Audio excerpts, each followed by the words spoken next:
heart sounds using a mnemonic that I like to call a pat monkey.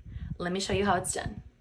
Starting off with A for aortic valve, you'll find it on the right sternal border and second intercostal space. Intercostal being the space in between the ribs. Then P for pulmonic valve, you'll find it on the left sternal border on that second intercostal space. E for Erb's point, you'll stay on the left sternal border, moving down 3 intercostal spaces. T for tricuspid valve, you can find on the 4th intercostal space, staying right below Erb's point. And M for mitral valve, you'll move to the left midclavicular line, going down 5 intercostal spaces.